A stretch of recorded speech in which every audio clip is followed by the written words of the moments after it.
আউযুবিল্লাহি মিনাশ শাইতানির রাজিম বিসমিল্লাহির রহমানির রহিম। সুপ্রিয় আহমদিয়া মুসলিম জামাত ঢাকার সদস্যবৃন্দ, পর্দার আড়ালের মা ও বোনেরা, সবাইকে আসসালামু আলাইকুম ওয়া রাহমাতুল্লাহি ওয়া বারাকাতুহু। সবাইকে আজকে বাংলা নববর্ষের শুভেচ্ছা জানাচ্ছি। শুভ নববর্ষ 1432 বঙ্গাব্দ। একই সাথে দোয়া করছি আল্লাহ তাআলা এই দিন যেন সব দিক থেকে মোবারক করেন এবং এর নতুন বছর যেন আমাদের সবার জন্য অনেক মঙ্গল এবং অনেক বরকত বয়ে নিয়ে আসে।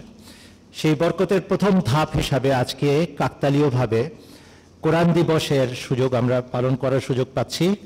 পবিত্র কোরআন সমস্ত বরকত এবং কল্যাণের আধার।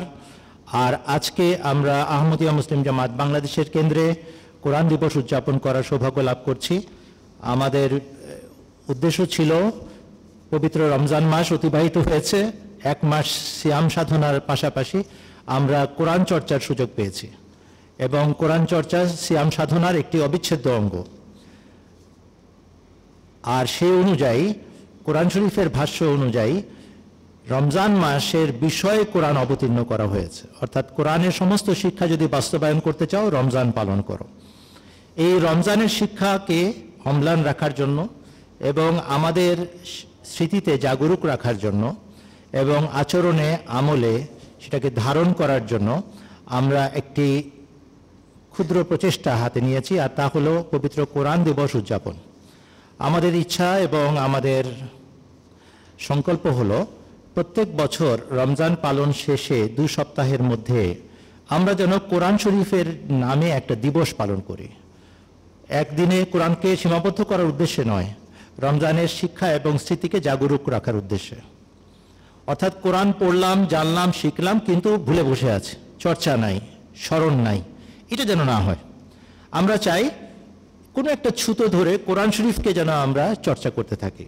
তো এই মাসে অর্থাৎ রমজান মাসে আমরা যে কোরআন পড়ে শেষ করেছি, একবার তেলাওয়াত শেষ করেছি, এবছর সবাইকে বলা হয়েছে সূরার সিদ্ধান্ত অনুযায়ী কোরআন শরীফের অনুবাদও যেন আমরা পড়ে নিই। অনেক সৌভাগ্যবান পড়ার সুযোগ পেয়েছেন, তাদের রিপোর্ট আমরা কেন্দ্রে পাচ্ছি। ঢাকা জামাতের সহযোগিতায় আজকের এই অনুষ্ঠানে আমরা ঢাকা জামাতের কিছু সদস্যদেরকে একত্র করেছি।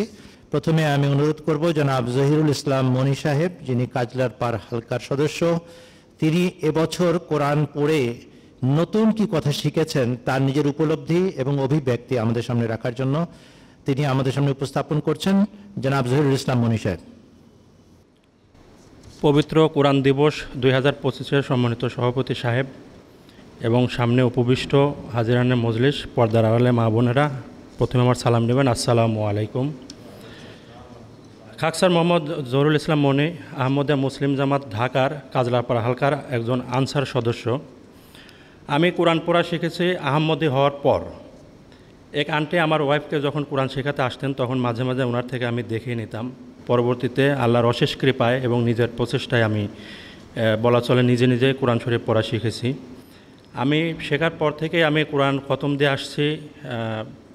প্রথম আমি যখন কোরআন খতম দেই তখন আরবি নাজারা যেটা সেটা আমি দেই। তার পরবর্তীতে আমি বাংলা অর্থসহ প্রতিবারই দিয়ে আসছি ইনশাল্লাহ। আর এই বছর কোরআন খতম করার সময় আমার যে বিশেষ যে আয়াত আমার চিন্তার উদ্রেক ঘটিয়েছে, তার মধ্যে প্রথম যেটা সেটা হচ্ছে সূরা আন-নিসার 120 নম্বর আয়াত। আমি বাংলা অর্থটা পড়ে দিচ্ছি। মহান আল্লাহ তাআলা বলেন, আউযু বিল্লাহি মিনাশ শাইতানির রাজিম, বিসমিল্লাহির রহমানির রহিম। আর অবশ্যই আমি তাদের পথভ্রষ্ট করব, অবশ্যই তাদের প্রলোভন দিব এবং অবশ্যই তাদের নির্দেশ দিব, যার ফলে তারা উটের ও অন্যান্য গবাদি পশুর কান কাটবে। আর আমি অবশ্যই তাদের আদেশ দিব এবং তারা আল্লাহর সৃষ্টিতে পরিবর্তন ঘটাবে। আর যে আল্লাহকে বাদ দিয়ে শয়তানকে বন্ধুরূপে গ্রহণ করেছে সে নিশ্চয়ই সুস্পষ্টভাবে ক্ষতিগ্রস্ত হয়েছে। এটা মূলত জাহেলিয়াতের যুগের সময়ে, যখন ওই সময়ের মানুষ গরু বা উট এই সকল পশুর তারা কান কেটে দিত বা ছিদ্র করে রাখত, কারণ কি এভাবে রাখত পূজার উদ্দেশ্যে বলে দেওয়ার জন্য। কিন্তু এই আয়াতে মহান আল্লাহ তাআলা 1400 বছর পূর্বে আমাদেরকে জানিয়ে দিলেন যে ভবিষ্যতে মানুষ মানে এই সময়ে আল্লাহর সৃষ্টিতে পরিবর্তন ঘটাবে, অর্থাৎ এটি ভবিষ্যৎ প্রতিশ্রুতিও বটে। যার প্রমাণ আজকের জেনেটিক ইঞ্জিনিয়ারিং ও ডিএনএ পরিবর্তনের মাধ্যমে অধিক দুধ, মাংস, লোম ও ওষুধ উৎপাদনকারী পশু তৈরি করা হচ্ছে। আর এটার সাথে হাদিসেরও একটা মিল আছে, যেমন বলা আছে দাজ্জালের পশু থাকবে অত্যাধিক দুগ্ধদানকারী ও উৎপাদনক্ষম। এটা সহিহ মুসলিম শরীফের হাদিসে। এতে বোঝা যায় বর্তমানে এসব যে পশুগুলা এগুলা কৃত্রিম পশু, যেটা আল্লাহর যেটা জানিয়ে দিয়েছেন সেটার পরিবর্তনের ফল। আল্লাহ যখন কিছু পরিবর্তন চান তখন তিনিই আদেশ দেন। আল্লাহর আদেশ মানেই সবসময় শুধু কথা নয়, তা একটি কার্যকর শক্তি যা সৃষ্টি, বিধান, পরীক্ষা ও শাস্তির মাধ্যম।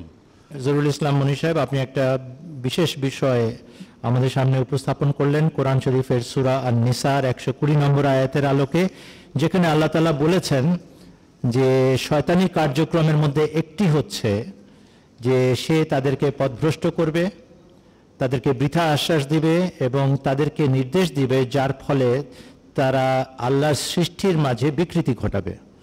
আর এখানে হযরত খলিফাতুল মসিহ রাবে রাহিমাহুল্লাহ তাআলা সাবধানবাণী উচ্চারণ করেছেন, জেনেটিক ইঞ্জিনিয়ারিং বা জিন সম্পর্কে যদি তোমরা বিকৃতি ঘটানোর চেষ্টা করো তাহলে ভবিষ্যতে সেই বিকৃত দানবেরও সৃষ্টি হতে পারে, যেটাকে তোমরা ভয় করো। অর্থাৎ এটা আমাদের সমাজের মধ্যে একটা কল্পিত দানবের কথা আছে, যেটা সবকিছু সর্বগ্রাসী একটা ফ্র্যাঙ্কেনস্টাইন ধরনের দানব, সেটাও সৃষ্টি হয়ে যেতে পারে যদি আল্লাহ তাআলার সৃষ্টিতে তোমরা হস্তক্ষেপ করো অযাচিতভাবে, অন্যায়ভাবে। এই কথাতে শুধুমাত্র আমরা সাবধানবাণী উচ্চারণ করছি, জেনেটিক ইঞ্জিনিয়ারিংয়ের ব্যাপারে সাবধান। আল্লাহ তাআলার সৃষ্টির মাঝে ইচ্ছাকৃতভাবে বিকৃতি ঘটাবেন না, তাহলে সমূহ ক্ষতির সম্ভাবনা রয়েছে। এটা একটা সূক্ষ্ম বিষয় যেটা আমাদের জনাব জহুরুল ইসলাম মনি সাহেব পড়েছেন এবং বুঝেছেন এবং আমাদের সামনে উপস্থাপন করলেন। অনেক ধন্যবাদ তাকে। আবারও আমরা ডাকবো আমাদের সামনে তার অভিজ্ঞতা এবং অনুভূতি শেয়ার করার জন্য। কিন্তু এখন পালা এসছে জনাব জামিল হোসেন সাহেবের। জনাব জামিল হোসেন সাহেব এবার কোরআন শরীফ পড়ে শেষ করেছেন এবং তিনি কিছু নতুন উপলব্ধি রাখেন এ বিষয়ে আমাদের সাথে শেয়ার করবেন। তিনি প্রথম যে জিনিসটা শেয়ার করবেন সেটা আমাদেরকে বলুন। আজকের প্রোগ্রামে উপস্থিত সম্মানিত সভাপতি এবং আমার সামনে উপস্থিত সকল খুদ্দাম, আতফাল, আনসার ও পর্দার আড়ালে মা বোনেরা, সবাইকে আমার পক্ষ থেকে সালাম জানাচ্ছি। আসসালামু আলাইকুম ওয়া রাহমাতুল্লাহি ওয়া বারাকাতুহু। আমার নাম মোহাম্মদ জামিল হোসেন। আমার পিতার নাম মোহাম্মদ আইনাল হক। আমার গ্রাম সুন্টিয়া ফকিরপাড়া, জেলা জামালপুর। আমি বর্তমানে আহমদিয়া মুসলিম জামাত ঢাকার দারুত তাবলীগ হালকার অতি সাধারণ একজন খাদেম। আমি আমার শ্রদ্ধেয় শিক্ষক মহতরম বেলাল মোয়াল্লেম সাহেবের নিকট 10 বছর বয়সে আমার নিজ গ্রামে কোরআন পড়া শিখি। আলহামদুলিল্লাহ। আমি এবার আল্লাহ তাআলার অশেষ কৃপায় পবিত্র মাহে রমজানে অর্থসহ কোরআন পড়ার সুযোগ পেয়েছি। তো এবার কোরআন পড়ে আমার নিকট নতুন আয়াত দৃষ্টিগোচর হয়েছে। তার মাঝে প্রথম আয়াতটি আপনাদের সামনে উপস্থাপন করছি। সূরা বাকারার 107 নম্বর আয়াত। আউযু বিল্লাহি মিনাশ শাইতানির রাজিম, বিসমিল্লাহির রহমানির রহিম। মা নানসাক মিন আয়াতিম আও নুনসিহা নাতি বিখাইর মিনহা আও মিসলিহা আলাম তালাম আন্নাল্লাহা আলা কুল্লি শাইইন কাদির। অর্থাৎ আমি যে আয়াত রহিত করি কিংবা ভুলিয়ে দিই, তার চেয়ে উত্তম কিংবা তার মতো আনয়ন করি। তুমি কি জানো না যে আল্লাহ সব কিছুর উপর ক্ষমতাবান? এই আয়াতে যে বিষয়টি বোঝানো হয়েছে যে আল্লাহ তাআলা এই আয়াতে কোরআনের শ্রেষ্ঠত্ব বর্ণনা করেছেন। কোরআন শরীফ পূর্ববর্তী বিধানসমূহের থেকে কেবল উত্তম পর্যায়ে তাই নয়, বরং সর্বকালের সর্বমানবের জন্য এর কার্যকারিতা বিদ্যমান। এই আয়াতে আল্লাহ তাআলা আরও একটি বিষয় বুঝিয়েছেন যে পূর্ববর্তী শিক্ষামালা যা তারা ভুলে গিয়েছিল, অর্থাৎ ইহুদি খ্রিস্টানরা, তার থেকেও উত্তম শিক্ষামালা আল্লাহ তাআলা এই কোরআনের মাধ্যমে আমাদের বিশ্ববাসীর কাছে উপস্থাপন করেছেন। তো এই পর্যন্তই। আসসালামু আলাইকুম রহমতুল্লাহি ওয়া বারাকাতুহু। ধন্যবাদ জনাব জামিল হোসেন সাহেব। তিনি 107 নম্বর আয়াত সূরা আল বাকারা থেকে আমাদের সামনে একটি বিষয় উন্মোচন করলেন, আর সেটি হচ্ছে এই আয়াতে কোরআনের অমোঘ সৌন্দর্য এবং শ্রেষ্ঠত্ব বর্ণিত হয়েছে। কথা একেবারে ঠিক, কিন্তু সাধারণ মানুষের জন্য এটা বোধগম্য নয়। কেন? কেননা এই আয়াতের ভিতরে তো রহিত করার কথা বলা হয়েছে, আর ব্যাখ্যাকারীরা অপব্যাখ্যা করে বসে আছেন যে কোরআন শরীফের কোনো আয়াত রহিত হতে পারে, আর যদি হয় তাহলে আল্লাহ তাআলা তার মতো কিংবা তার চেয়ে উত্তম আয়াত নাজিল করে দেন। এই যে কনফিউশন, এটা দূর করা আবশ্যক। সেই জন্য এই 107 নম্বর আয়াত যখনই আমরা পড়ব, দয়া করে 106 নম্বর আয়াতটা পড়ে নেবেন। সেখানে এটা সমাধান দেওয়া আছে, বলা আছে আউযুবিল্লাহি মিনাশ শাইতানির রাজিম, মা ইয়াবুদ্দুল্লাযিনা কাফারু মিন আহলিল কিতাবি ওয়ালাল মুশরিকিনা আইয়ুনাজ্জালা আলাইকুম মিন খায়রিন মির রাব্বিকুম ওয়াল্লাহু ইয়াখতাসসু বিরহমাতিহি মান ইয়াশাউ ওয়াল্লাহু যুল ফাজলিল আযীম। আহলে কিতাব বা মুশরিকদের মাঝ থেকে যারা অস্বীকার করেছে, তারা কেউই চায় না তোমাদের প্রতিপালক প্রভুর পক্ষ থেকে তোমাদের প্রতি কোনো কল্যাণ বর্ষিত হোক। নতুন শরীয়ত অবতীর্ণ হবে, এটা তাদের সহ্য হচ্ছে না। নতুন শিক্ষামালা আল্লাহ তোমাদের মতো এক আরব জাতিকে দান করবেন, বনি ইসরায়েলকে বাদ দিয়ে, এটা তাদের সহ্য হচ্ছে না। আল্লাহ বলছেন ওয়াল্লাহু ইয়াখতাসসু বিরহমাতিহি মান ইয়াশাউ, আর আল্লাহ তাআলা যাকে চান তাকে নিজের দয়া, কৃপা, মায়া এবং রহমতের জন্য বেছে নেন। তাদের কি বলার আছে এখানে, কি করার আছে এখানে? ওয়াল্লাহু যুল ফাজলিল আযীম, এবং আল্লাহ মহা অনুগ্রহের অধিকারী।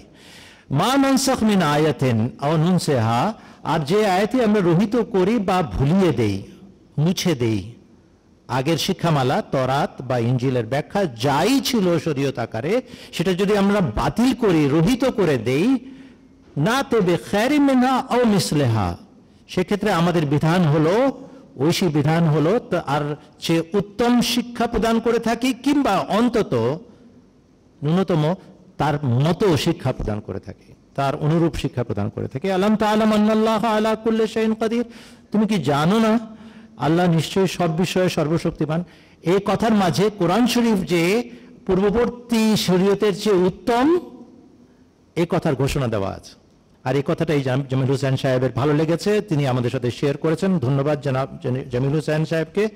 আমরা কোরআন শরীফের কোনো আয়াত রহিত বিশ্বাস করি না। কোরআন শরীফের কোনো আয়াত কেন, কোনো অক্ষর, কোনো চিহ্ন পর্যন্ত রহিত হতে পারে না।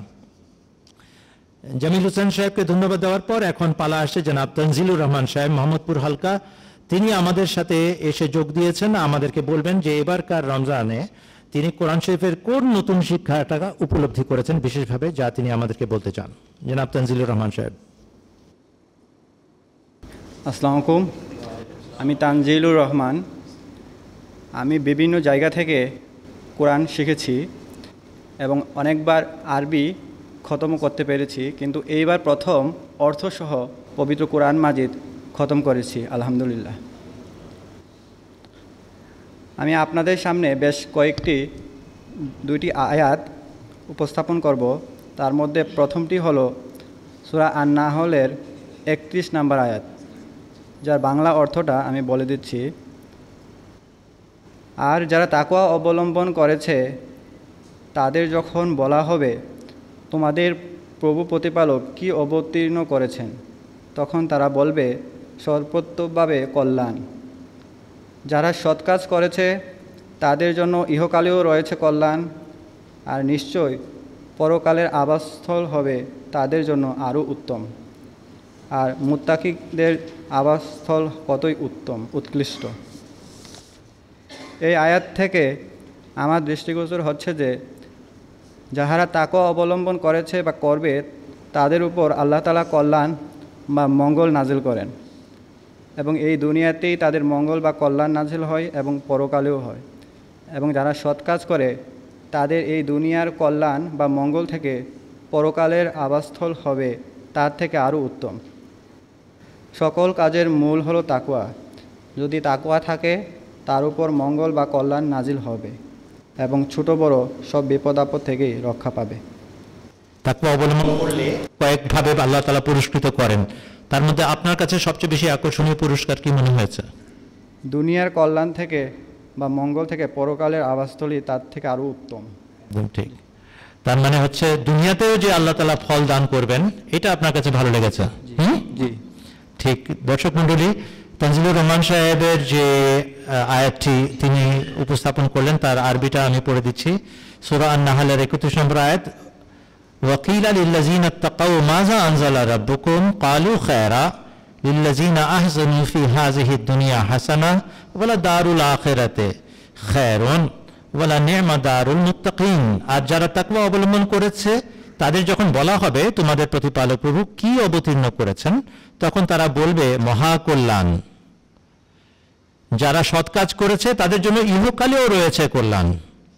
লিল্লাযিনা আহসানু ফি হাযিহি দুনিয়া হাসানা, যারা সৎ কাজ করেছে তাদের জন্য ইহকালেও রয়েছে কল্যাণ, আর নিশ্চয়ই ওয়ালা দারুল আখিরাতে খায়রুন, আর নিশ্চয়ই পরকালের আবাসস্থল হবে আরো উত্তম। ওয়ালা নি'মা দারুল মুত্তাকিন, আর মুত্তাকিদের জন্য মুত্তাকিদের আবাসস্থল কত উৎকৃষ্ট। তাহলে তানজিলুর রহমান সাহেব বলছেন পরকাল তো আমরা এখনো দেখি নাই, এখনো তো আমরা জানি না পরকালে কি দেওয়া হবে না দেওয়া হবে।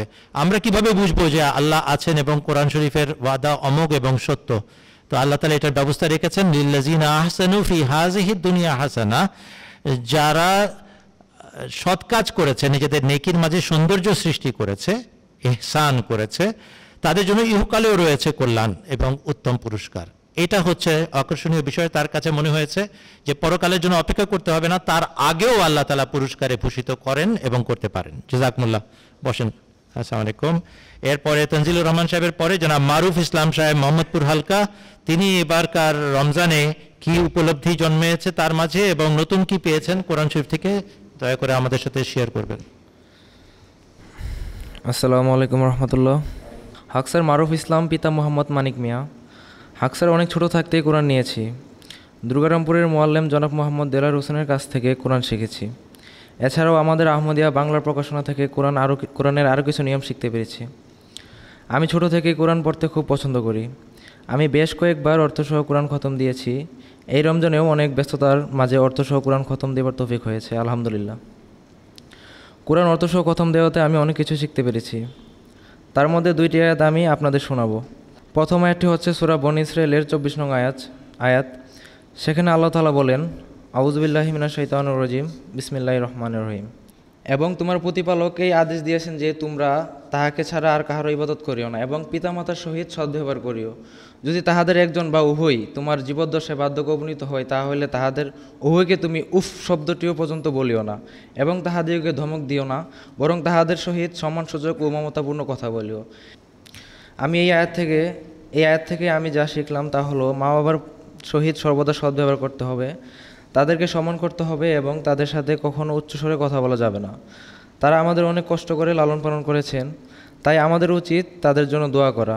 মা বাবার জন্য খুব সহজভাবে একটি দোয়া পড়া যায়, তা হলো রাব্বির হামহুমা কামা রাব্বায়ানি সাগীরা, অর্থ আমাদের পালনকর্তা তাদের উভয়ের প্রতি দয়া করো, হে আমাদের পালনকর্তা তাদের উভয়ের প্রতি তুমি দয়া করো, যেভাবে তারা আমাকে শৈশবে লালন পালন করেছে।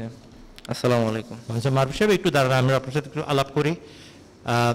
আপনি যে এই আয়াতটা পড়লেন কোরআন শরীফ তেলাওয়াত করার সময়, এর আগেও তো পড়েছেন?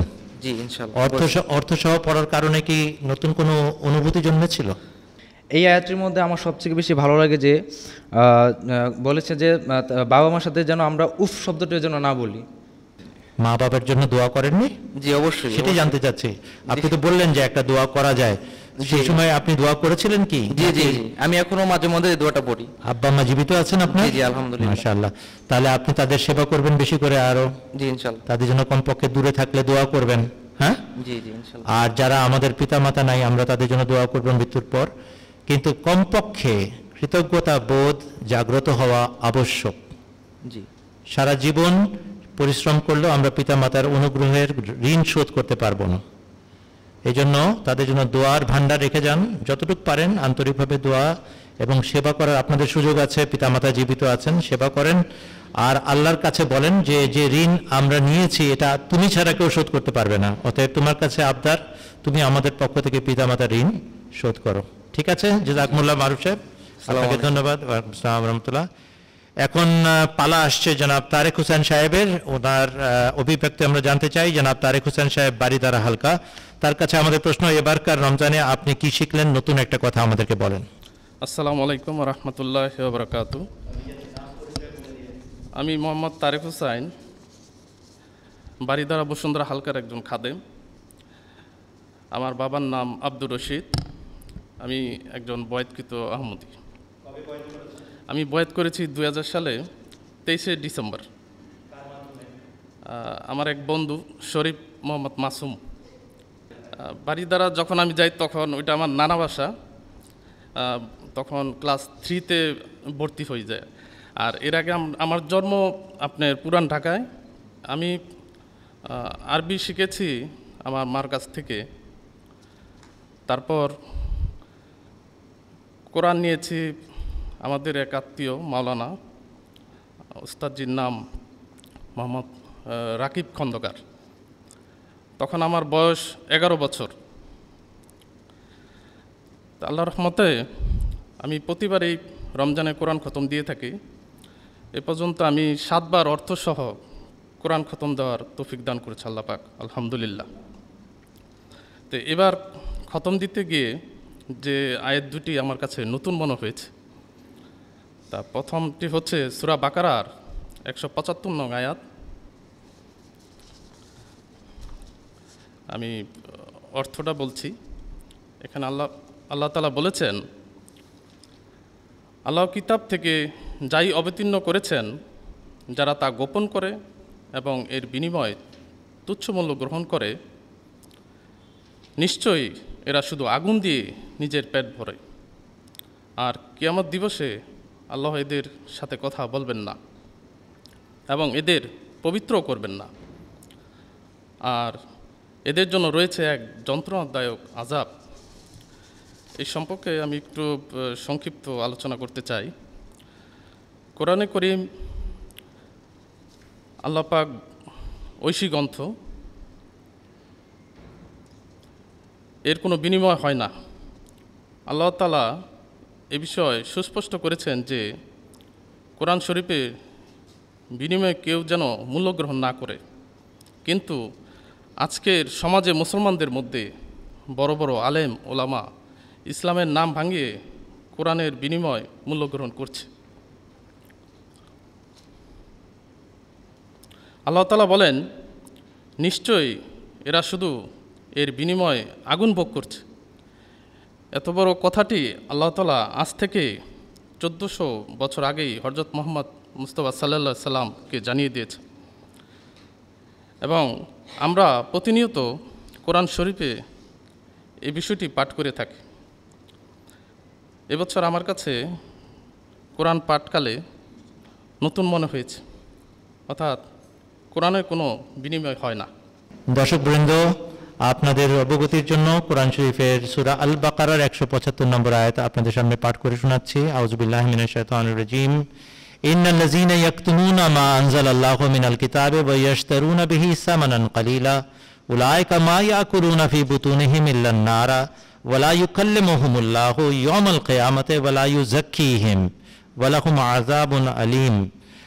আল্লাহ কিতাবে যা অবতীর্ণ করেছেন, যারা তা গোপন করে এবং এর বিনিময়ে তুচ্ছ মূল্য গ্রহণ করে, নিশ্চয়ই তারা শুধু আগুন দিয়েই নিজেদের উদর পূর্তি করে, পেট ভরে। সুতরাং কিয়ামত দিবসে আল্লাহ তাদের সাথে কথাও বলবেন না এবং তাদের পবিত্রও করবেন না। বস্তুত তাদের জন্য রয়েছে এক মহা যন্ত্রণাদায়ক শাস্তি।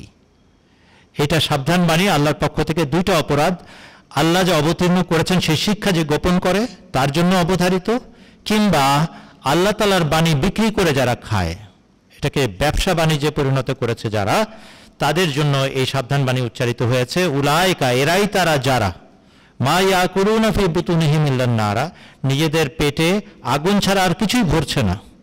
ওয়ালা ইউকাল্লিমুহুমুল্লাহু, আল্লাহ তাদের সাথে কথাও বলবেন না ইয়াউমাল কিয়ামা, কিয়ামত দিবসে। ওয়ালা ইউযাক্কিহিম, তাদেরকে পবিত্রও করবেন না।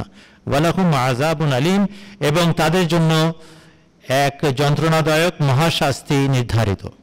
এই সাবধান বাণী থাকার পরও যদি আল্লাহর শিক্ষাকে কেউ গোপন করে কিংবা আল্লাহর বাণী বিক্রি করে খাবার স্পর্ধা দেখায়, তার জন্য মহাশাস্তি অপেক্ষমান। আল্লাহ তাআলা আমাদেরকে রক্ষা করুন। এবং বর্তমান যুগে যারা ধর্ম ব্যবসা করে নিজেদের জীবন যাপন করছেন, তাদের জন্য আকুল আবেদন তাদের প্রতি যে আপনারা এই ধর্ম ব্যবসা বন্ধ করুন। অনেক ধন্যবাদ। এখন আমরা আরেকবার যারা আমাদের মাঝে উপস্থিত হয়েছেন তাদের সাথে কথা বলি। জনাব জহুরুল ইসলাম মনি সাহেব এর আগে আমাদেরকে সূরা নিসার 120 নম্বর আয়াতের আলোকে নতুন কথা উপস্থাপন করেছিলেন, তার উপলব্ধিতে যেটা নতুন ঠেকেছিল তার কাছে। এখন তাকে আবার আমরা জিজ্ঞেস করব, আপনার কাছে কি এবছর রমজান মাসে কোরআন পড়তে গিয়ে আরও কিছু নতুন মনে হয়েছে? জাজাকাল্লাহ সভাপতি সাহেব, আমাকে আবারও সুযোগ দেওয়ার জন্য এবং সবাইকে আবারও সালাম, আসসালামু আলাইকুম। আসলে আমি একটু কথার লোভটা সামলাতে পারতেছি না, সেটা আমি একটু বলি। সেটা হলো, আমি বয়াত গ্রহণ করি 2002 সালের নভেম্বরের দিকে। এর আগে যখন আমি আহমদে ছিলাম তখন আমি অনেক চেষ্টা করছি কোরআন শরীফ শেখার, কিন্তু আমার দ্বারা হয়ই নাই, মানে আমি অক্ষরগুলো আমি মনে রাখতে পারি না। কিন্তু আমি আহমদে হওয়ার পর যখন আমি মসজিদের সাথে অ্যাটাচড হলাম, জামাতের সাথে, এরপরও যে একটু আগে বললাম যেভাবে নিজের চেষ্টা, এবং আমাদের যে একটা আন্টি ছিল উনি আমার ওয়াইফকে দেখানোর সময় আমি শিখতে পারছি আর কি। আমার কাছে মনে হয় এটা আহমদিয়াত আমার জীবনে একটা নিয়ামত। হয়তো বা আমি আহমদে থাকলে এখন পর্যন্ত আমি কোরআন পড়তেই পারতাম না। আর আমার কাছে দ্বিতীয় যে বিষয়টা, আমার চিন্তারই উদ্রেক, আমি চিন্তার কথাই বলি, আমার চিন্তার উদ্রেক ঘটেছে যেটা, সেটা হচ্ছে সূরা আল মুলকের 31 নম্বর আয়াত। আল্লাহ তাআলা বলেন, আউযুবিল্লাহি মিনাশ শাইতানির রাজিম, বিসমিল্লাহির রহমানির রহিম, তুমি বলো তোমাদের সব পানি অনেক গভীরে নেমে গেলে তোমরা বলো দেখি কে তোমাদের জন্য স্বচ্ছ বহমান পানি এনে দিবে। এই আয়াতে আল্লাহ তাআলা অত্যন্ত গভীর এক প্রশ্ন করেছেন, যেন আমাদের অন্তর কেঁপে ওঠে। সত্যিই তো নদী শুকিয়ে গেলে, পানি হারিয়ে গেলে আল্লাহ ছাড়া আর কে ফিরিয়ে দিতে পারেন? সূরা আল মুলকের আয়াত, মানে আমি যখন এটা পড়লাম আমি আর একটু রিসার্চ করলাম যে আসলে এই সংক্রান্ত কোনো কিছু আছে কি না। পরে আমি সেইখান থেকে আমি অংশটা বলি। সূরা মুলকের 31 নম্বর আয়াতের ব্যাখ্যায় ইবনে কাসির রহমাতুল্লাহ আলাইহি তার আল বিদায়া ওয়ান নিহায়া গ্রন্থে একটি ঘটনা উল্লেখ করেছেন। তিনি ইবনে লুহাইয়া থেকে কাইস ইবনে আল হাজ্জাজের সূত্রে বর্ণনা করেন যে মিশর বিজয়ের পর সেখানকার লোকেরা হজরত আমর ইবনে আল আস রাদিয়াল্লাহু তাআলা আনহু এর কাছে এসে জানান যে নীল নদ একটি প্রথা অনুসরণ না করলে প্রবাহিত হয় না। এই প্রথা অনুসারে তারা অর্থাৎ মুশরিকরা প্রতি বছর একটি কুমারী মেয়েকে নীল নদে উৎসর্গ করত, অর্থাৎ বলি দিত। আর সে বছর কুমারী মেয়ে বলি না দেয়াতে নীল নদের পানি শুকিয়ে যায়, অর্থাৎ এমন স্তরে নেমে যায় যে প্রবাহ প্রায় বন্ধ হয়ে যায়। ইসলাম এই কুসংস্কারকে চ্যালেঞ্জ করে। হজরত আমর রাদিয়াল্লাহু তাআলা আনহু এই প্রথা নিষিদ্ধ করেন এবং বিষয়টি হজরত উমর রাদিয়াল্লাহু তাআলা আনহুকে অবহিত করেন। খলিফা হজরত উমর রাদিয়াল্লাহু তাআলা আনহু তখন মদিনা থেকে এক পত্র প্রেরণ করেন, যাতে লেখা ছিল, হে নীল নদ, তুমি যদি নিজের ইচ্ছায় প্রবাহিত হও তবে এখন থেমে যাও, আর যদি তুমি আল্লাহর আদেশে প্রবাহিত হও তবে আমি আল্লাহর নামে আদেশ দিচ্ছি, তুমি চলা শুরু করো। আবার আরেকটা কথাতে এরকম আছে, এরকমভাবে বলা হয়েছিল যে তুমি যদি নিজের ইচ্ছায় চলো তাহলে তোমাকে আমরা চাই না, মানে নীলনদকে আমরা চাই না। এই ধরনেরও আরেক জায়গার আরেকটা উদ্ধৃতি আছে। পত্রটি নদীতে ফেলার পরপরই নীলনদ পূর্ণ প্রবাহে ফিরে আসে। আর এটা আল্লাহর সেই কুদরত যেটা বর্ণনা করা হলো সূরা আল মুলকের 31 নম্বর আয়াতে। সেই কুদরত ছাড়া এটা কি হইতে পারে? আর আল্লাহ ছাড়া কেই এই নদীর পানি আবার পূর্বের মতো প্রবাহিত করতে পারেন? যে এই বিষয়টাও আমার কাছে নতুনই মনে হয়েছে এবছর। এখানে জনাব জহুরুল ইসলাম মনি সাহেব সূরা আল মুলকের শেষ আয়াত, সেটার দিকে আমাদের মনোযোগ আকর্ষণ করেছেন। আল্লাহ তাআলা সেখানে বলছেন, আউযুবিল্লাহি মিনাশ শাইতানির রাজিম, কুল আরাআইতুম ইন আসবাহা মাউকুম গাওরান ফামান ইয়াতিকুম বিমাইন মাইন। তুমি বলো তো দেখি, তোমাদের সব পানি যদি ভূগর্ভের অনেক গভীরে নেমে যায় তবে কে সেই মহান অস্তিত্ব যে তোমাদের জন্য স্বচ্ছ প্রবহমান পানি নিয়ে আসবে? আল্লাহ ছাড়া কে আছেন? অতএব এই যে প্রশ্নটা তোলা হয়েছে এটার কিন্তু অনেক গভীরতা আছে। একটা হচ্ছে বাহ্যিক পানি, একটু পরপর ঢাকার পানির লেয়ার নেমে যাচ্ছে, আমরা বারবার এটা নিয়ে আলোচনা করছি, বিরাট সমস্যা। যে কোনো জনপদ যখনই বড় হয়ে যায় তখনই সেখানে পানির লেয়ার নামা আরম্ভ করে। ভূগর্ভস্থ পানির অত্যাধিক ব্যবহারের কারণে পানি তলিয়ে যায়, নিচে চলে যায়। ব্যাংকক শহরে এখন বিল্ডিংয়ের ডিজাইন পাস হয় না যতক্ষণ পর্যন্ত ছাদের পানি নির্দিষ্ট ব্যবস্থাপনার অধীনে ভূগর্ভে নিক্ষিপ্ত করার ব্যবস্থা করা না হয়, অর্থাৎ ছাদের পানি আবশ্যিকভাবে ভূগর্ভে পাঠানো হবে সরাসরি, তা নাহলে ডিজাইন পাস হয় না সেখানে। এরকম কড়াকড়ির নিয়ম কানুনও বিভিন্ন দেশের তৈরি হচ্ছে। তো এটা হলো একটা বাহ্যিক সমস্যা। এখানেও আবার আধ্যাত্মিক কথাও বলা আছে। সেই আধ্যাত্মিক কথা হলো যে যদি আধ্যাত্মিক পানি শুকিয়ে যায় জগতে, এই পানি কে ফেরত আনে? আল্লাহ ছাড়া। অতএব যতবার মানব জাতি পথ হারাবে, আধ্যাত্মিকতা শূন্য হবে, ততবার আল্লাহ তাআলা ঊর্ধ্ব লোক থেকে ব্যবস্থা করবেন, ঐশী ব্যবস্থাপনার অধীনে ঈমান ফিরিয়ে দেওয়ার ব্যবস্থা হয়। এই কথাটা সূরা আল মুলকের 31 নম্বর আয়াতের অধীনে নোট আকারে আহমদিয়া জামাতের পক্ষ থেকে প্রকাশিত তাফসিরে দেওয়া আছে। আর তিনি যেটা ইবনে কাসির থেকে তাফসির থেকে বের করেছেন, এটাও একটা ঐতিহাসিক ঘটনা যে সামাজিক কদাচার পরিহার করার যে ইসলামী শিক্ষা, সেটার বাস্তবায়ন করেছিলেন গভর্নর অফ ইজিপ্ট, মিশরে নিযুক্ত গভর্নর বা শাসক হযরত আমর ইবনে আল আস রাদিয়াল্লাহু আনহু। এবং তিনি কদাচার বন্ধ করে বলেছিলেন যে না, কুমারী বিসর্জন দেওয়া যাবে না, এটা কদাচার।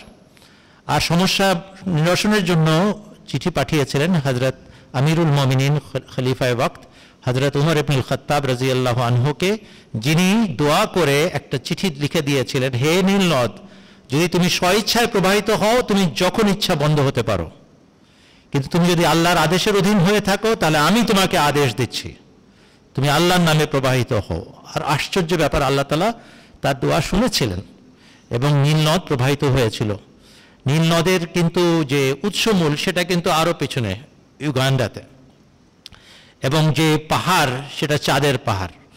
আর এই জন্য একটা হাদিসের বিকৃত ব্যাখ্যা দেওয়া হয় যে নীল নদের গোড়া কিন্তু চাঁদের উপরে, চাঁদ থেকে এই নদী প্রবাহিত হওয়া আরম্ভ হয়েছিল। হুজুর সাল্লাল্লাহু আলাইহি ওয়াসাল্লাম বলেছিলেন এর উৎসমূল হচ্ছে জাবলুল কামার, ইউগান্ডাতে বা যেখানে সেটার উৎসমূল, সেখান থেকে এটার উৎস হয় শুরু, সেখান থেকে যাত্রাপথ শুরু, তার উৎসমূলের নাম জাবলুল কামার।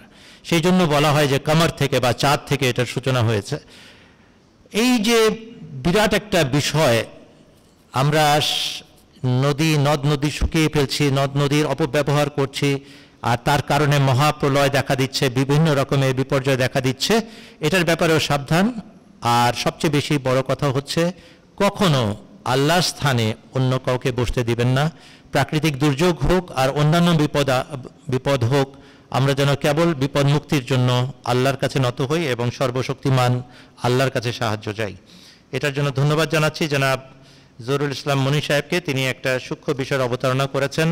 এখন জনাব জামিল হোসেন সাহেব, দারুত তাবলিগ হালকা, তার কাছে প্রশ্ন। আপনি দ্বিতীয় যে বিষয়টি এই বছর রমজান মাসে কোরআন পড়তে গিয়ে বুঝেছেন সেটা আমাদেরকে বলেন। সভাপতি সাহেবকে ধন্যবাদ, তার প্রতি কৃতজ্ঞতা প্রকাশ করছি, কারণ তিনি আবারও আমাকে সুযোগ দিয়েছেন। আমি প্রথমে একটা বিষয় বলতে চাই, হযরত মসিহ মাউদ আলাইহিস সালাম বলেছেন, আল খায়রু কুল্লুহু ফিল কোরআন, সকল কল্যাণ কোরআনে নিহিত। তো এবার রমজানে কোরআন পড়ার সুবাদে অনেকগুলো আয়াত পেয়েছি, তো সবগুলো উপস্থাপন করা সম্ভব না। তো আমি দ্বিতীয় যে আয়াতটি আপনাদের সামনে উপস্থাপন করছি, সূরা বাকারার 116 নম্বর আয়াত। এই আয়াতে আল্লাহ তাআলা বলেন, আউযু বিল্লাহি মিনাশ শাইতানির রাজিম, বিসমিল্লাহির রহমানির রহিম, ওয়ালিল্লাহিল মাশরিকু ওয়াল মাগরিব ফায়নামা তুয়াল্লু ফাসাম্মা ওয়াজহুল্লাহ ইন্নাল্লাহা ওয়াসিউন আলিম। অর্থাৎ এবং পূর্ব ও পশ্চিম আল্লাহরই, অতএব তোমরা যেদিকেই মুখ ফিরাও সেদিকেই আল্লাহর চেহারা বিরাজমান, নিশ্চয় আল্লাহ প্রাচুর্য দানকারী সর্বজ্ঞানী। এই আয়াতে আমি যেটা বুঝতে পেরেছি যে আল্লাহ তাআলা সর্বত্র বিরাজমান, চতুর্দিকেই আল্লাহ তাআলা রয়েছেন, সব দিকেই আল্লাহ রয়েছেন। আর এই আয়াতে দুটি ভবিষ্যৎবাণীও উল্লেখ রয়েছে। এখানে যে ওয়ালিল্লাহিল মাশরিকু ওয়াল মাগরিব যে বলা হয়েছে, এখানে যেটা ভবিষ্যৎবাণী করা হয়েছে যে ইসলাম প্রথম যুগে প্রাচ্যে বিস্তার লাভ করবে এবং শেষ যুগে পাশ্চাত্যে বিস্তার লাভ করবে। অর্থাৎ ইসলাম প্রথম যুগে পূর্ব দিকে বিস্তার লাভ করবে এবং শেষ যুগে পশ্চিমা দেশগুলোতে ইসলাম বিস্তার লাভ করবে। তো এই আয়াতে আমি এটি বুঝতে পেরেছি, এই আয়াতের আরও ব্যাপক অর্থ রয়েছে। তো আমি যেটুকু বুঝতে পেরেছি এটুকুই আপনাদের সামনে উপস্থাপন করলাম। আসসালামু আলাইকুম ওয়া রাহমাতুল্লাহি ওয়া বারাকাতুহু। 116 নম্বর আয়াত সূরা আল বাকারা। আল্লাহ তাআলা বলেন ওয়ালিল্লাহিল মাশরিকু ওয়াল মাগরিব ফাআইনামা তুওয়াল্লু ফাসাম্মা ওয়াজহুল্লাহ ইন্নাল্লাহা ওয়াসিউন আলিম। তিনি বলছেন আমি এই আয়াত থেকে দুটো জিনিস উদ্ঘাটন করেছি এই বছর, আর সেটি হলো যে আল্লাহ সর্বত্র বিরাজমান কিভাবে সাব্যস্ত হয়, ফাআইনামা তুওয়াল্লু ফাসাম্মা ওয়াজহুল্লাহ, যেদিকেই তোমরা মুখ ফিরাবে, তোমরা চাইবে, সেখানে আল্লাহর বিকাশ দেখতে পাবে, সেখানে আল্লাহর মহান অস্তিত্বের প্রমাণ দেখতে পাবে, সেখানে আল্লাহর অস্তিত্ব প্রমাণিত হবে। এখান থেকে সাব্যস্ত হলো আল্লাহ সর্বত্র বিরাজমান। ওয়ালিল্লাহিল মাশরিক ওয়াল মাগরিব, আর আল্লাহর জন্যই পূর্ব এবং পশ্চিম, এই যে বাক্য, সেখানে প্রথমে পূর্ব শব্দটা রেখে আল্লাহ তাআলা সূক্ষ্ম বিষয়ের অবতারণা করেছেন, আর এখানে সূক্ষ্ম ইঙ্গিত বিদ্যমান। এই আল্লাহর ধর্ম প্রথমে প্রাচ্যে অর্থাৎ পূর্ব দেশে ছড়াবে এবং পরবর্তীতে আল মাগরিব অর্থাৎ প্রাচ্যের দিকে ছড়াবে। এই কথাটাও এখানে ইঙ্গিত রয়েছে, অর্থাৎ পূর্ব গোলার্ধে প্রথম যুগে ইসলাম ধর্ম বিকাশ লাভ করবে এবং দ্রুত গতিতে ছড়াবে, এবং পশ্চিম গোলার্ধে বা পশ্চিমা বিশ্বে পরবর্তীকালে অর্থাৎ শেষ যুগে ইসলামের বিকাশ ঘটবে বিশেষভাবে। তিনি এই দুটো বিষয়ে আয়াত নম্বর 116 সূরা বাকারা থেকে উপলব্ধি করেছেন, যা তিনি আমাদের সাথে শেয়ার করলেন। জাযাকুমুল্লাহু আহসানাল জাযা। এখন আমরা যাচ্ছি জনাব তানজিলুর রহমান সাহেব অফ মোহাম্মদপুর হালকার কাছে।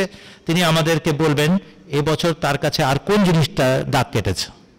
আমি আপনাদের সামনে দ্বিতীয় যে আয়াতটি বলবো সেটি হলো সূরা আল কাহাফের 110 নম্বর আয়াত, যার অনুবাদটি হলো, তুমি বলো আমার প্রভু প্রতিপালকের কথা লেখার জন্য সাগরের পানিকে যদি কালিতে পরিণত করা হলেও আমার প্রভু প্রতিপালকের কথা শেষ হওয়ার আগেই সাগরের পানি শেষ হয়ে যাবে। এমনকি আমরা সাহায্য রূপে এরূপ আরও সাগর নিয়ে এলেও তা শেষ হয়ে যাবে। এই আয়াতটি থেকে আমি বুঝতে পেরেছি যে আল্লাহর কথা বা বাক্যালাপের এত গুরুত্ব এবং বাক্যালাপের অন্তর্নিহিত মর্ম বা অর্থ এত বিস্তৃত যে সাগরের পানিকে যদি কালি ধরা হয় তাহলে আল্লাহ তাআলার কথা লেখার জন্য সাগরের পানি শেষ হয়ে যাবে, তবু আল্লাহর কথা শেষ হবে না। এরূপ সাগরের পর সাগর আনলেও আল্লাহর বাক্যালাপ শেষ হবে না। আল্লাহর বাক্যালাপ অনন্ত। জাযাকুমুল্লাহ। অনেক চমৎকার একটা বিষয়ের অবতারণা করেছেন জনাব তানজিলুর রহমান সাহেব। আল্লাহ তাআলা বলছেন সূরা আল কাহাফ, তিনি 110 নম্বর আয়াতের আলোকে উপলব্ধির কথা বললেন। সূরা আল কাহাফ আয়াত নম্বর 110, আউযু বিল্লাহি মিনাশ শাইতানির রাজীম। কুল লাউ কানাল বাহরু মিদাদাল লিকালিমাতি রাব্বি লানাফাদাল বাহরু ক্বাবলা আন তানফাদা কালিমাতু রাব্বি ওয়ালাউ জি'না বিমিসলিহি মাদাদা। তুমি বলো আমার প্রতিপালক প্রভুর কথা লেখার জন্য যদি সমুদ্র কালি হয়ে যায়, আমার প্রতিপালক প্রভুর কথা শেষ হবার আগেই সমুদ্র শুকিয়ে যাবে। এমনকি আমরা সাহায্য রূপে এরূপ আরও সমুদ্র নিয়ে এলেও তা নিঃশেষ হয়ে যাবে। অর্থাৎ সমুদ্রের পর সমুদ্র যদি কালি হয়, আল্লাহ তাআলার বাণী ফুরাবে না। আল্লাহ তাআলার বাণীর ব্যাখ্যা বিশ্লেষণ এটা চলতে থাকবে, এটার কোনো শেষ নাই। এইখানে একটা সূক্ষ্ম বিষয়ের অবতারণাও আছে। কোরআন শরীফের একটি বাক্যের আলোকে খ্রিস্টানরা বলে কালেমাতুল্লাহ হচ্ছেন হযরত ঈসা আলাইহিস সালাম। এই উপাধি আর কাউকে দেওয়া হয় নাই, এই শ্রেষ্ঠত্ব হযরত ঈসা আলাইহিস সালামের। তো এই আয়াতে আল্লাহ তাআলা বলেছেন একটা কালেমাতুল্লাহ না, কালেমাতুল্লাহ আছে, অগণিত আছে। সমুদ্রের পর সমুদ্র যদি ফুরিয়ে যায়, আল্লাহর কালেমা এরকম ঈসা আলাইহিস সালামের মতো কালেমার কোনো শেষ নাই, অনেক আছে। তো হযরত ঈসা কেবল সেই মহাসমুদ্রের এক বিন্দু মাত্র। অতএব এখানে শ্রেষ্ঠত্ব সাব্যস্ত হয় না, আল্লাহ তাআলার একটি আদেশ সাব্যস্ত হয়, যার মাধ্যমে হযরত ঈসা আলাইহিস সালামের জন্ম হয়েছিল। তো এখানে অনেক কথার অবতারণা আছে, অনেক কথার উল্লেখ আছে, কিন্তু তানজিলুর রহমান সাহেবের কাছে সবচেয়ে ভালো লেগেছে যে আল্লাহর কথা কখনো ফুরায় না। অতএব আমাদেরও উচিত আল্লাহ তাআলার এই মহাসমুদ্রে অবগাহন করা, যেটা কোরআন শরীফ আকারে আল্লাহ তাআলা আমাদেরকে দান করেছেন। ধন্যবাদ তানজিলুর রহমান সাহেব। হযরত মসিহ মাউদ আলাইহিস সালাম একটা বাণী শুনিয়েছেন আমাদেরকে, এটা আমাদের মনে রাখতে হবে রমজান মাসের পরেও। আর সেটি হচ্ছে কোরআন শরীফ তোমাদেরকে এক সপ্তাহের মাঝে পবিত্র করতে সক্ষম যদি তোমাদের অভ্যন্তরীণ কোনো বাধা বিঘ্ন না থাকে। যদি পবিত্র হতে চাও, কোরআন শরীফ মহাগ্রন্থ তোমাদেরকে আল্লাহর পথে পরিচালিত করতে সক্ষম, কিন্তু তোমরা চাও কিনা এটা ঠিক করো। এটা হচ্ছে আসল বিষয়। এরপরের পয়েন্ট হচ্ছে যে মারুফ সাহেব একটু আগে আমাদের সাথে শেয়ার করেছিলেন তার অভিব্যক্তি, তিনি এখনো আসবেন। তার একটা অভিব্যক্তি ছিল যে সূরা বনী ইসরাঈলের আয়াত পড়তে গিয়ে মাতা পিতার প্রতি তার দায়িত্ব এবং কর্তব্য সেটা জাগরুক হয়েছিল বিশেষভাবে। এই যে অভিব্যক্তি বিভিন্ন রকমের অনুভূতি জন্ম নেয় কোরআন পাঠ করতে গিয়ে, এ বিষয়ে হযরত আকদাস মসিহে মাউদ ইমাম মাহদী আলাইহিস সালাম একটা শিক্ষা দিয়েছেন। তিনি বলেছেন, কোরআন বুঝে পড়ো, আর যখন কোনো আযাবের আয়াতের সামনে তোমরা থামো, সেখানে থেমে দোয়া করো, আল্লাহ এই আযাব থেকে আমাদেরকে রক্ষা করো। যখন আল্লাহর পক্ষ থেকে কোনো দয়া, মায়া, দান, অনুগ্রহের উল্লেখ দেখতে পাও, সেখানেও থামো, মন নরম হয়েছে সেখানে থেমে দোয়া করো, হে আল্লাহ আমাদেরকেও এই অনুগ্রহের ভাগী করুন, এবং যা চাওয়ার চেয়ে নেন। এই জন্য কোরআন পাঠ একটি জিকির, আল্লাহকে স্মরণ করার এক মহা সুযোগ। অতএব কোরআন তেলাওয়াতের সময় যেন আমরা কেবল উচ্চারণ সর্বস্ব তেলাওয়াতের বিষয়ে গুরুত্ব আরোপ না করি, বরং এর পিছনে, এর ভেতরে, এর মধ্যে যে নিয়ামত দেওয়া হয়েছে, যে কথা শেখানো হচ্ছে, যে শিক্ষা প্রদান করা হয়েছে, সেটার উপরেও যেন আমাদের নজর থাকে। এখন জনাব মারুফ ইসলাম সাহেবকে আমি অনুরোধ করব আমাদের সাথে শেয়ার করুন আপনি আর কি এই রমজানে কোরআন পাঠ করতে গিয়ে উপলব্ধি করেছেন। জনাব মারুফ হোসেন সাহেব। ধন্যবাদ আমাকে আবারও সুযোগ দেওয়ার জন্য। আমার দ্বিতীয় যে আয়াতটি ভালো লেগেছে তা হলো সূরা হুজুরাতের 13 নং আয়াত, যেখানে বলা হয়েছে আউযুবিল্লাহি মিনাশ শাইতানির রাজিম, বিসমিল্লাহির রহমানির রহিম। হে যারা ঈমান এনেছো, তোমরা বারবার সন্দেহ করা থেকে বিরত থাকো, কেননা কোনো কোনো সন্দেহ অবশ্যই পাপ, আর কারো উপর গোয়েন্দাগিরি করো না। তোমাদের কেউ কি নিজ মৃত ভাইদের মাংস খেতে পছন্দ করবে?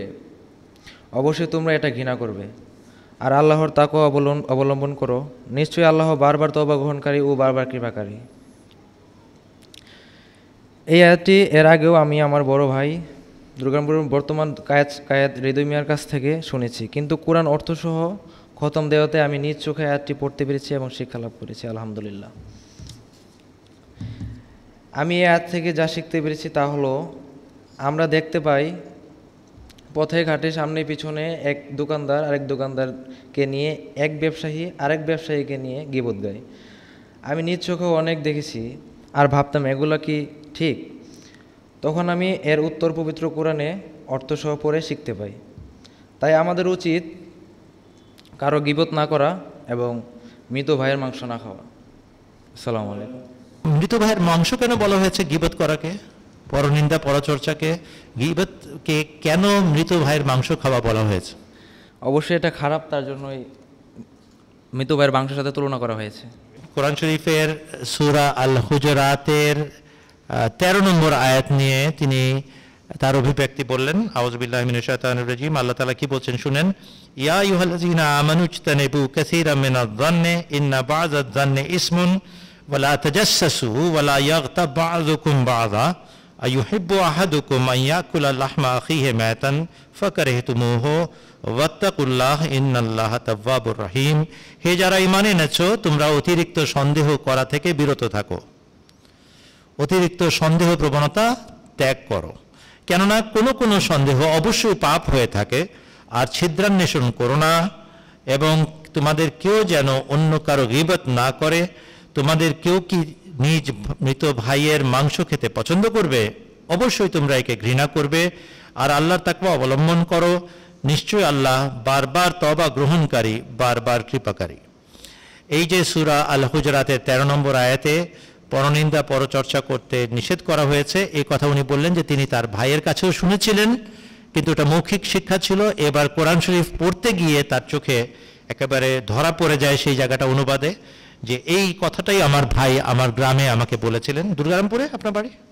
জি। তো সেখানে আমি শুনে এসেছিলাম যে আল্লাহ তাআলা নিষেধ করেছেন কারো পরনিন্দা, পরচর্চা করতে। হযরত খলিফাতুল মসিহ রাবে রাহিমাহুল্লাহ তাআলা বলেন যে কোরআন শরীফের ভাষা এত গভীর আর এত প্রাঞ্জল, যেটা মানুষের মনস্তাত্ত্বিক দিকটাও তুলে ধরে। মাংস খেতে খুব স্বাদ, ঠিক তেমনি গীবত করতেও খুব স্বাদ। অন্যের লেজ ধরে টানতে খুব ভালো লাগে, তাকে ছোট করতে খুব ভালো লাগে। কোনো কোনো বাড়ি আছে যেখানে সকালবেলা মরা মাংসের নাস্তা হয়, এটা হুজুরের বক্তব্যে ছিল। বসেছেন কয়েকজন আত্মীয় একসাথে নাস্তা করতে, কিন্তু অমুক ভাই যিনি অনুপস্থিত তার 14 গোষ্ঠী উদ্ধার করে ফেলছেন নিন্দা করে। হুজুর হযরত খলিফাতুল মসিহ রাবে ব্যাখ্যা দিয়েছেন এটার। মরা ভাই কেন বলা হলো? কেননা সে এখানে উপস্থিত নাই। তার বিষয়ে যা ইচ্ছা তোমরা বলতে পারো, নিন্দা করতে পারো, সে আত্মপক্ষ সমর্থন করতে পারছে না, যেভাবে একটা মৃত ব্যক্তি আত্মপক্ষ সমর্থন করতে পারে না। এই কারণে মৃত ভাই বলা হয়েছে।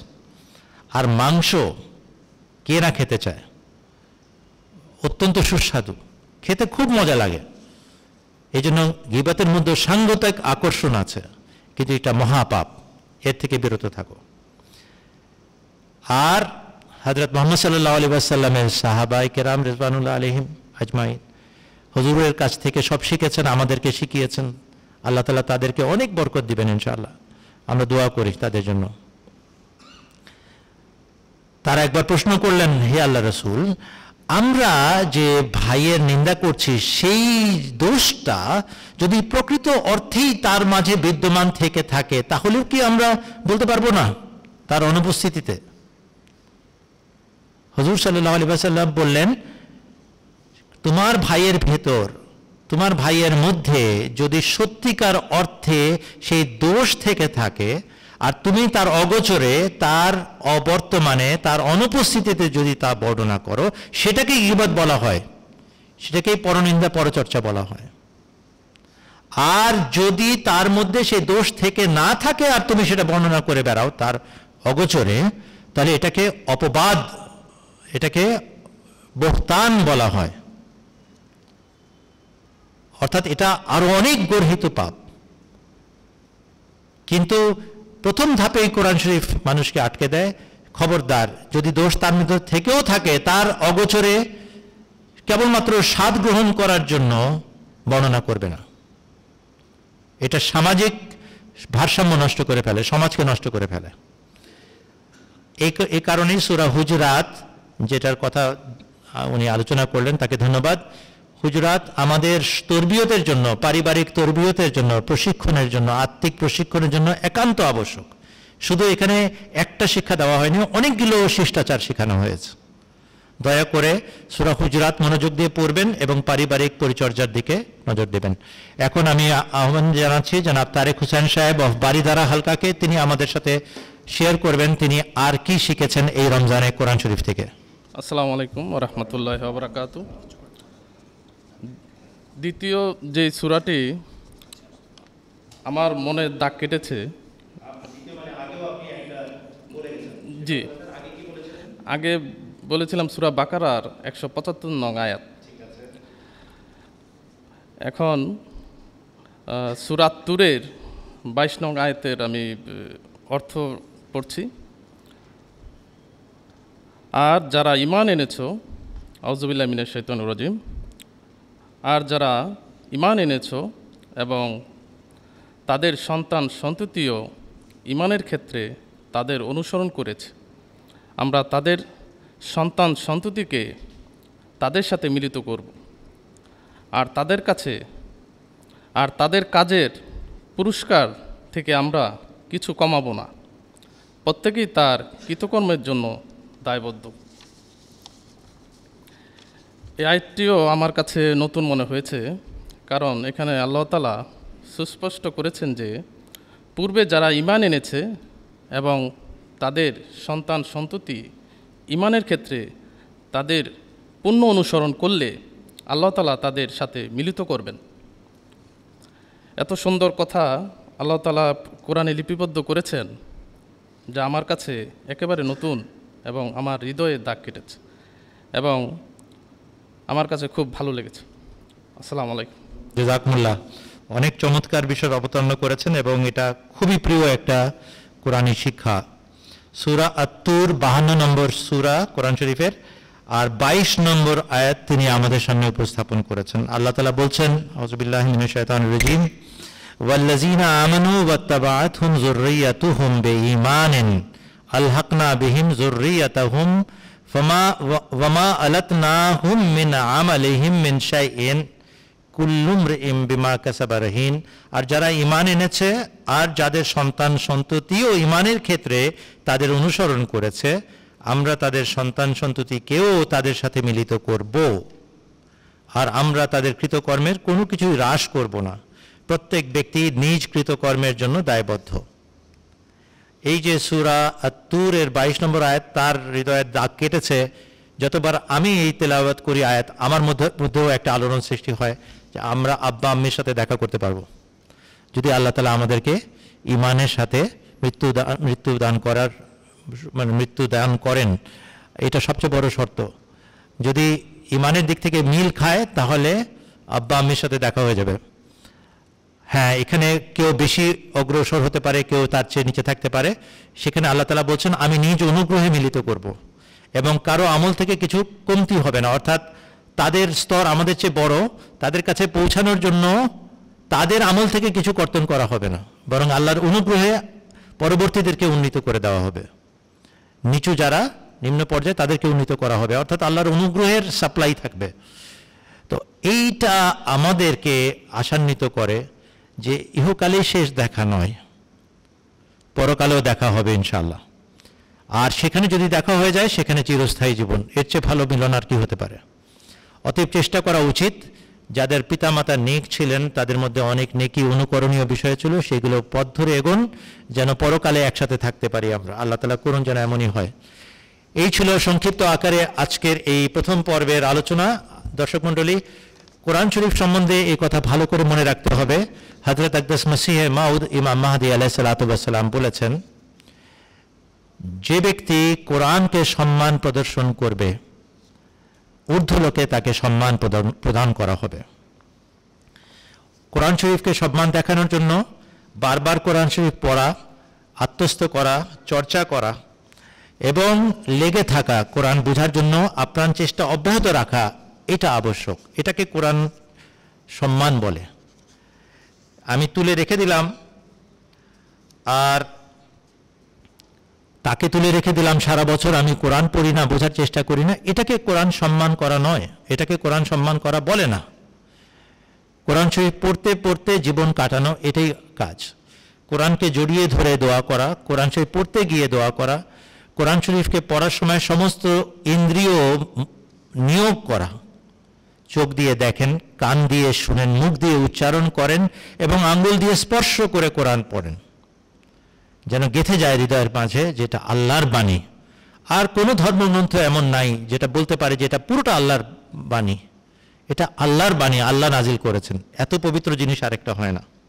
শেষ করছি দর্শক মণ্ডলী, হযরত খলিফাতুল মাসিহ আল খামেস আইয়াদাহুল্লাহ তাআলা বিনাসরিল আজিজ তার একটি বিখ্যাত উক্তি আপনাদের সামনে উপস্থাপন করার মাধ্যমে 2004 সনে 24 সেপ্টেম্বর जुमर खुतबाए তিনি ये কথা বলেছিলেন, हर अहमदी को इस बात की फिक्र करनी चाहिए कि वो खुद भी और उसके बीवी बच्चे भी कुरान करीम पढ़ने और उसकी तिलावत करने की तरफ तवज्जो दें। बस बच्चों को भी कुरान करीम पढ़ने की आदत डालें और खुद भी पढ़ें। हर घर से तिलावत की आवाज़ आनी चाहिए। हजरत खलीफातुल मसीह अल खामिस আইয়াদাহুল্লাহ তাআলা বিনাসরিল আজিজ বলেছেন, প্রত্যেক আহমদীর একান্ত দায়িত্ব সে যেন নিজের এবং নিজ স্ত্রী পরিজনের কোরআন পাঠ ও তেলাওয়াত করার দিকে বিশেষ মনোযোগ দেয়। অতএব নিজেদের সন্তানদেরও কোরআন করিম তেলাওয়াত করার অভ্যাস করান। অতএব নিজেদের সন্তানদেরও কোরআন করিম তেলাওয়াত করার অভ্যাস করান আর নিজেরাও পড়ুন। প্রত্যেকটি